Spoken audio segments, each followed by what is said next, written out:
continuando, dando sequência à pregação que começamos na sexta-feira passada. E por falar em sexta-feira, eu quero lembrar que hoje é a terceira semana, a terceira sexta-feira de uma campanha que a Igreja Vida Nova está fazendo e também outras congregações nossas, baseadas em 2 Crônicas 7,14. Eu já referi esse versículo hoje. Eu quero dizer, você mantém o seu propósito. Não estamos reunidos aqui no tempo, mas estamos reunidos de uma outra forma. Mantenha o seu propósito. Não quebre o seu propósito por nada, porque Deus honra o propósito do seu povo. E todos digam amém. Vamos à palavra de Deus. Evangelho de João, capítulo 8, versículo 36, um texto conhecidíssimo. Lá o nosso Senhor e Salvador Jesus Cristo disse: portanto, se o Filho vos libertar, vocês de fato serão livres. Eu leio de novo. Portanto, se o Filho vos libertar, vocês de fato serão livres. Nós começamos a pregar essa mensagem sexta-feira passada.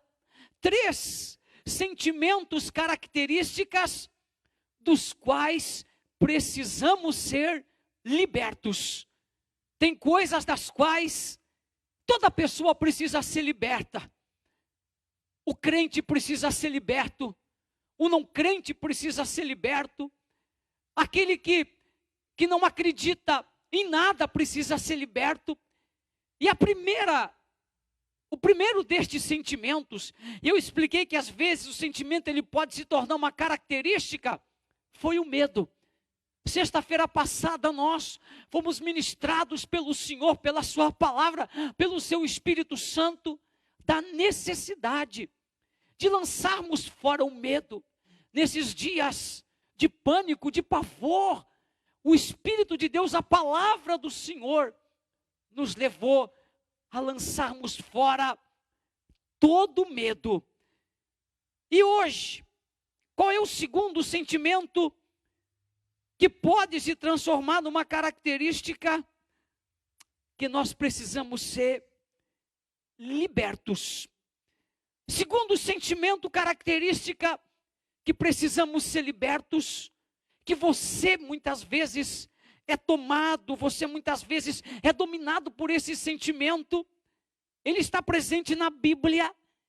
Ele esteve presente em muitos personagens da Escritura. Jesus falou sobre esse sentimento que pode se transformar numa característica e tristemente, lamentavelmente, ele continua presente. E este sentimento tem sido um impeditivo, um obstáculo a uma ação maior, a uma ação mais forte, mais efetiva, mais poderosa, mais constante de Deus na nossa vida. Eu chamo esse segundo sentimento característica de incredulidade. Precisamos ser libertos da incredulidade. A incredulidade é um sentimento que não pode estar com a gente, porque a incredulidade ela bate de frente com a fé. Ela choca com a fé. E o justo, ele vive pela fé. E se ele recuar, está escrito que Deus não tem prazer nele. E eu quero, falando sobre esse segundo sentimento característica, que nós precisamos ser libertos. Provavelmente, um dos textos mais conhecidos sobre incredulidade do Novo Testamento, ele está em Mateus, capítulo 13, versículo 53 até o 58. Esse provavelmente, além do outro que eu vou trazer daqui a pouco, é um dos textos mais conhecidos sobre incredulidade do Novo Testamento. Porque ninguém menos do que o próprio Deus encarnado, porque Jesus era Deus encarnado, ninguém menos do que o próprio Cristo, foi impedido de realizar milagres em Nazaré, por uma razão que está posta na Bíblia. Esta razão, este motivo, a Bíblia chama de incredulidade.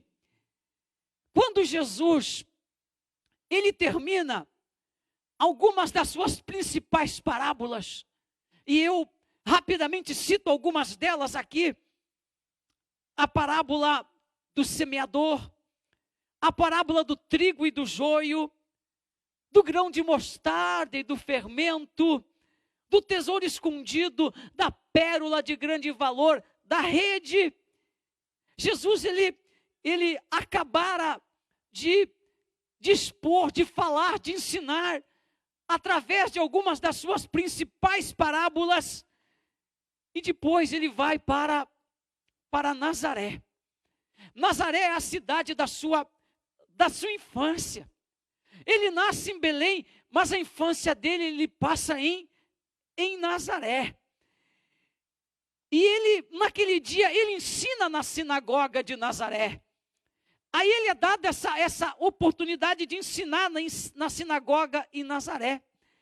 E as pessoas que estavam ali, a sociedade de Nazaré, os moradores, os residentes de Nazaré, aquelas pessoas, elas conheciam Jesus, elas conheciam aquele homem que estava falando para elas agora, mas que um dia ali, no meio deles era um menino, que corria nas ruas de Nazaré, que tinha o comportamento típico, comum, natural, de todo garoto judeu, de todo menino judeu. Então agora aquele homem que tinha sido menino nas suas ruas, estava ali trazendo uma mensagem, estava ali trazendo uma pregação. E a Bíblia nos diz que, por eles conhecerem Jesus, por conhecerem a sua família, eles disseram: não é este o filho do carpinteiro?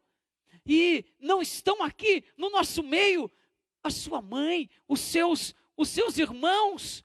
Então, por conhecerem Jesus, por conhecerem a sua família, a Escritura, a palavra de Deus diz que eles não acreditaram. Esse é o termo, eles não acreditaram.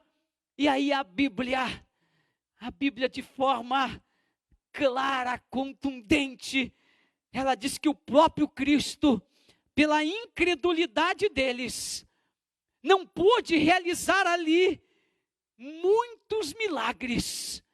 A incredulidade da sociedade de Nazaré impediu-lhes de reconhecer aquele homem que lhes pregava, que lhes ministrava como Filho de Deus, como o Salvador, como o Messias esperado, como o Messias aguardado. E agora, por causa da incredulidade deles, Jesus não pôde fazer ali muitos milagres. Por isso que no início dessa pregação, eu disse que esse é um dos textos acerca da incredulidade. Esse é um dos textos a respeito da incredulidade mais conhecidos e de maior impacto do Novo Testamento. Porque se fosse uma outra pessoa ali, um profeta ou um apóstolo, mas o próprio Cristo, vocês vejam, igreja, o dano que a incredulidade pode causar, o estrago que a incredulidade pode fazer.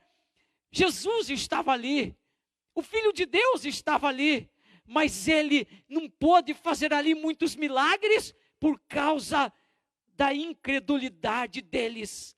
Creia. Eu estou aqui nessa noite para dizer a você que você precisa ser liberto da incredulidade. O mundo está cheio de incrédulos. As pessoas não acreditam, não creem que Deus possa mudar a sua história, mudar a sua vida. Dentro da própria igreja, dentro do próprio povo de Deus, estão pessoas que não creem. E por não acreditarem, não dão passos de fé. Por não acreditarem, não tomam decisões. por não acreditarem, não rompem com determinados padrões. Mas eu quero dizer para você nessa noite, que nós temos que nos libertar da incredulidade. A incredulidade, ela provocou na sociedade de Nazaré alguns males terríveis, e ela ainda provoca hoje. A mesma incredulidade provoca hoje, séculos depois. A incredulidade provoca ainda os mesmos males que provocou na sociedade de Nazaré. O primeiro mal que a incredulidade provocou na sociedade de Nazaré e provoca ainda em nós, eu chamo de admiração sem transformação. Porque quando eles ouviram Jesus falar, isso está no versículo 54, a Bíblia diz que aquelas pessoas ficaram maravilhadas. Esse é o termo, essa é a expressão que a Bíblia, que a palavra de Deus usa. Elas ficaram maravilhadas. Mas a admiração daquelas pessoas não provocou qualquer mudança, não provocou qualquer arrependimento, não provocou qualquer transformação. A incredulidade faz isso. A incredulidade nos faz olhar para a palavra e ficarmos admirados com a palavra. A incredulidade nos faz olhar para a igreja e ficarmos admirados com a igreja. A incredulidade nos faz olhar para a obra da cruz e ficarmos admirados com a obra da cruz. Mas não produz transformação. A admiração sem transformação é inócua.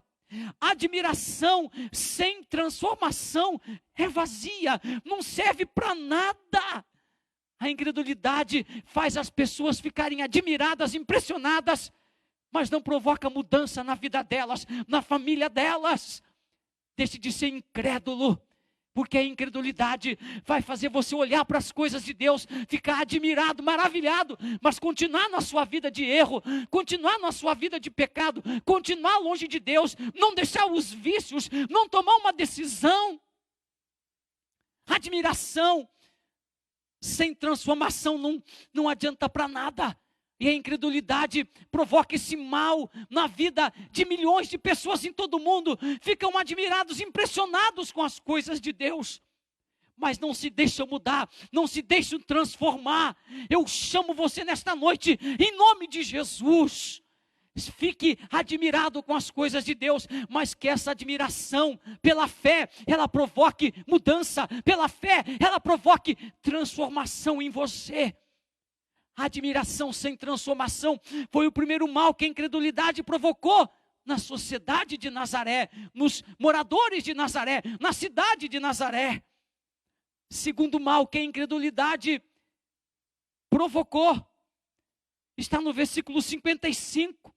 No versículo 55, eles dizem: não é este o filho de José? Eles conheceram Jesus. Mas o segundo mal que a incredulidade provoca, eu chamo de conhecimento sem reconhecimento. São duas expressões muito parecidas em sua terminologia. Na sua pronúncia, elas são parecidíssimas. Se alguém fala rápido demais, conhecimento, reconhecimento, você não vai conseguir distinguir essas duas expressões. Eles conheceram Jesus, mas eles não reconheceram. A incredulidade nos faz conhecer Jesus. A incredulidade nos faz conhecer Deus, mas nos impede de reconhecer. Conhecimento sem reconhecimento não adianta de nada. Eu conheço Jesus, mas eu não o reconheço como meu Salvador. Eu conheço a palavra, mas eu não obedeço a palavra. Gente, irmãos, igreja de Jesus, quantas pessoas que têm um conhecimento incrível da Escritura, mas não obedecem à Escritura em absolutamente nada. E por que não obedecem? Porque não há reconhecimento. Não adianta conhecer a palavra, conhecer Jesus, conhecer Deus, conhecer a igreja, mas não ter reconhecimento destas verdades na minha vida. A incredulidade faz você conhecer, mas impede você de reconhecer. Segundo mal que a incredulidade provoca, conhecimento sem reconhecimento. Por isso que nós temos que ser libertos da incredulidade. Terceiro mal que a incredulidade provocou em Nazaré e provoca ainda hoje, está no versículo 57. O versículo 57 mostra que eles desonram o Senhor Jesus, porque o próprio Cristo diz que não há profeta sem honra, a não ser na sua terra. No versículo 57, Jesus chama a desonra que Nazaré lhe estava impondo, a desonra que Nazaré estava lhe oferecendo. E a incredulidade, me escute, igreja, a incredulidade, ela faz com que a gente substitua a honra pela desonra. Terceiro mal que a incredulidade tem causado é a substituição da honra pela vergonha. Quando é que eu desonro Deus? Quando é que eu envergonho o Senhor? É quando eu deixo de honrá-lo, é quando eu deixo de obedecê-lo, é quando eu deixo de segui-lo, é quando eu deixo de me comprometer a uma vida com Ele. Deus, Ele precisa ser honrado, não apenas por mim, não apenas por você, mas Deus precisa ser honrado pela nossa família. Eu me lembro de um texto do Antigo Testamento, em um momento de indecisão da nação de Israel, levantou-se um líder chamado Josué. Havia indecisão daqui, indecisão dali. Mas Josué se põe de pé e ele diz para toda a nação: se vocês quiserem servir a outros deuses, tudo bem, mas eu e minha casa serviremos ao Senhor. É tempo de servir a Deus, é tempo de honrar a Deus, mas a incredulidade me impede. E ao invés da honra, eu trago a vergonha. Ao invés da honra, eu trago a desonra para o meu Deus. Quando é que eu honro Deus? Quando eu acredito nele, quando eu me dedico a Ele, quando eu me volto para Ele, quando eu sou fiel a Ele, quando eu consagro minha vida a Ele, quando eu me levanto nos momentos de crise para dizer: Senhor, uns confiam em carros, outros confiam em cavalos, mas eu vou confiar em Ti, Senhor. Mas a incredulidade não permite isso. A incredulidade não permitiu isso em Nazaré. A incredulidade fez com que os moradores de Nazaré, a sociedade de Nazaré, não honrasse o galileu, não honrasse o nazareno, mas o envergonhasse, o desonrassem naquele dia. E o quarto, e tão trágico como os três primeiros males causados pela incredulidade, a incredulidade causa o quarto mal, que eu chamo de impeditivo absoluto para o milagre. Impeditivo absoluto para o milagre. A incredulidade, ela é impeditivo absoluto para o milagre, porque naquele dia em Nazaré, nem o próprio Cristo, naquele dia em Nazaré, nem o próprio Senhor Jesus pôde fazer muitos milagres, porque a incredulidade pairava sobre o ar. A incredulidade, como um vírus, pairava sobre o ambiente. Creia, esses quatro males estiveram presentes naquele dia em Nazaré, e esses quatro males foram provocados pela incredulidade. E ainda hoje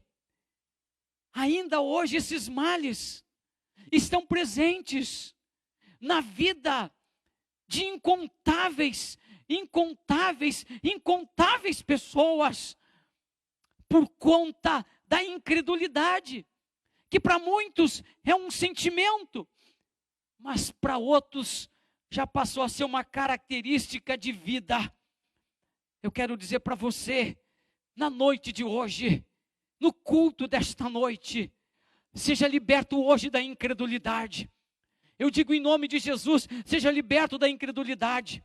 Não seja objeto de seus males e receba o milagre de Deus. Você pode perguntar, como Deus vai fazer?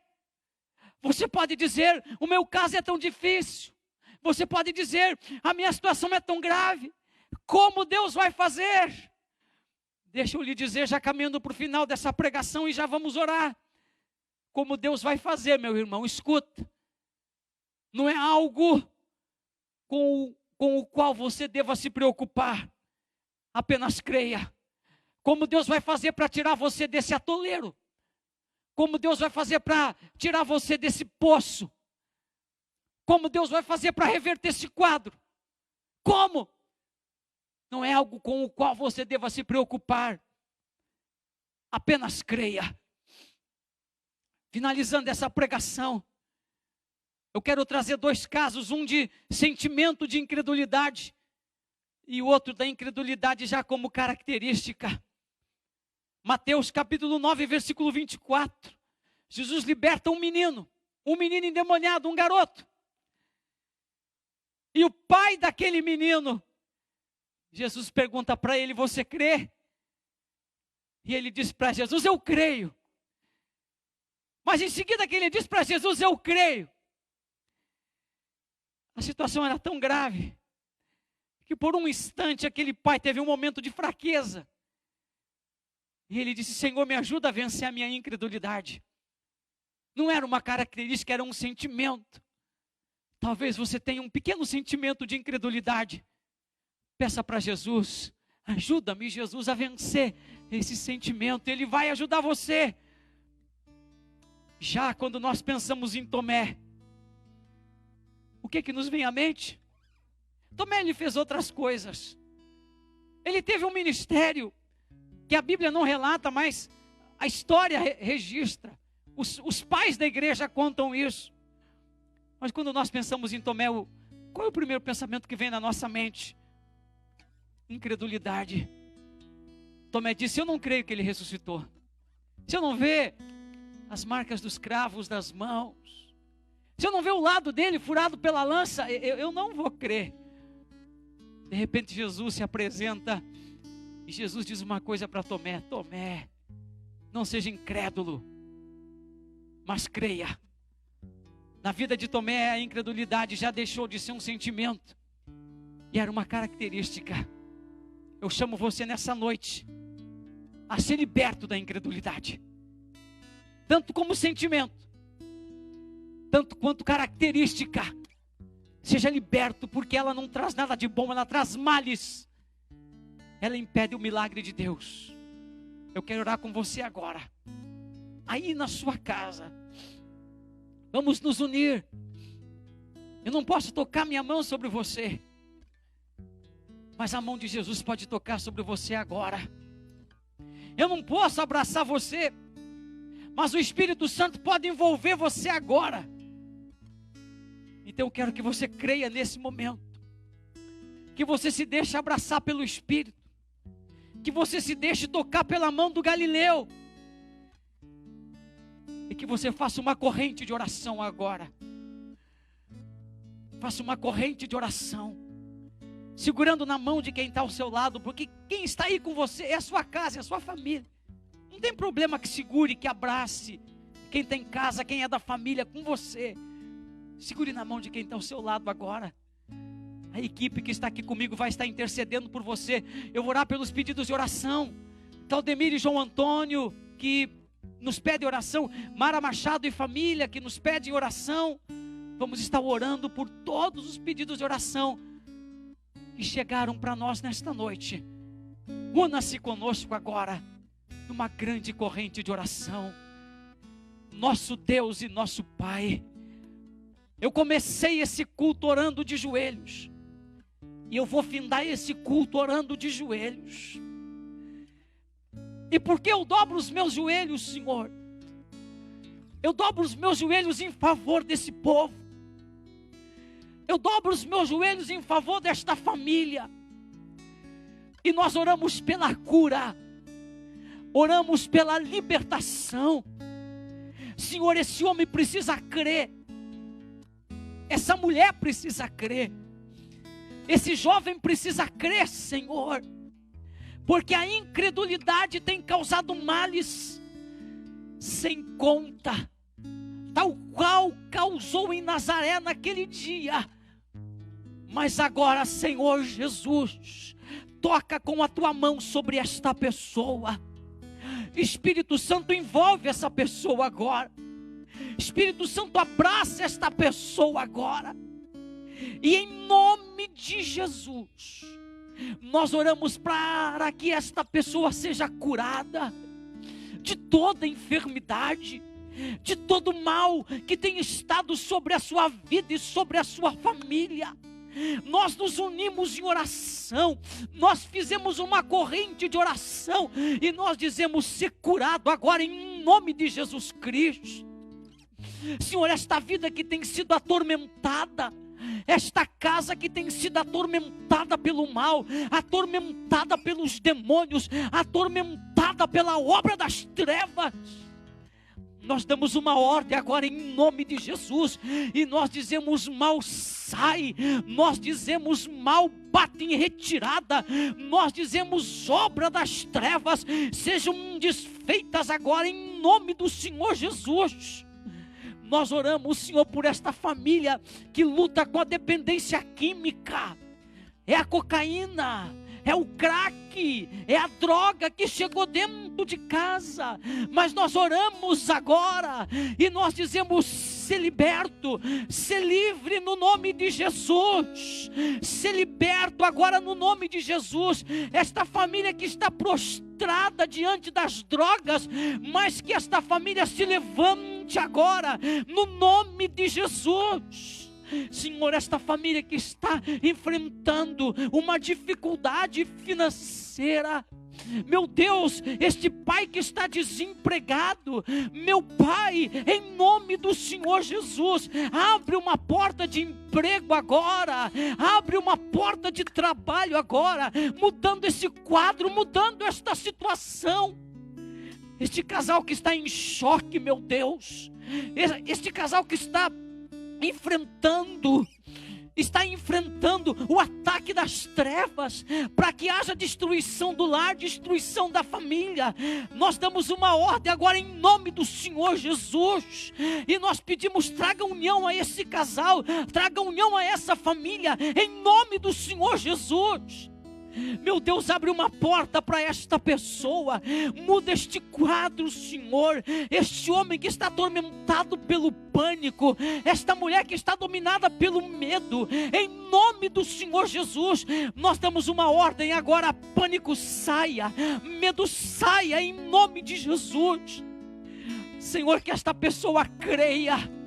A incredulidade não é maior do que a fé, e nós nos valemos da fé agora para abençoar esta casa, para abençoar esta família com toda sorte de bênçãos.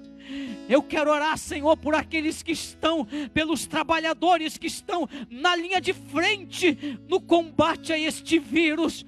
Guarda estas pessoas, Senhor, cerca com os teus anjos os pedidos de oração que chegaram, e eu nominei as pessoas, nominei as famílias. Toca-lhes, sara-lhes, liberta-lhes, muda esse quadro, muda esta situação.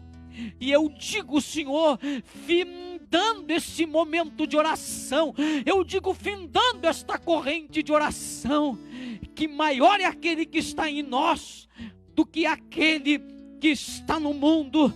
Diga comigo aleluia, diga comigo glória a Jesus, diga bem forte aí na sua casa: glória ao Pai, glória ao Filho e glória ao Espírito Santo. Não duvide, mas creia. Pise a incredulidade e creia no milagre de Deus na tua vida, na resposta de Deus que hoje foi liberada, na mudança que hoje foi liberada. Eu sinto Deus nesse momento. Eu sinto que o Espírito Santo abraça você. Eu sinto o poder de Deus presente na minha vida e presente aí na sua casa. Eu sinto que Deus está fazendo algo extraordinário agora na sua vida. Levante em nome de Jesus, porque a vitória da cruz está sobre você, está sobre a sua família. E eu digo graças a Deus que nos dá a vitória por nosso Senhor e Salvador Jesus Cristo. Tenha uma noite abençoada em nome de Jesus. Tenha uma noite muito abençoada. Que Deus cuide de você. E fechando, muitas cidades nos acompanham por todo o Rio Grande do Sul, Canoas, Nova Santa Rita, São José do Norte, Rosário do Sul, Ribeirão Preto, Rio Grande, Gramado, Jundiaí, São Leopoldo, Vitória no Espírito Santo. Quanta gente nos acompanhando.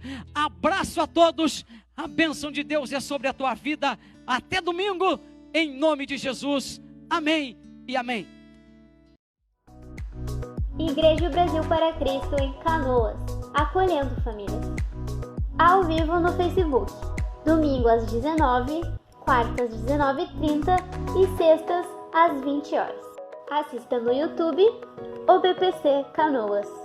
Siga nossa igreja nas redes sociais, @obpc.canoas.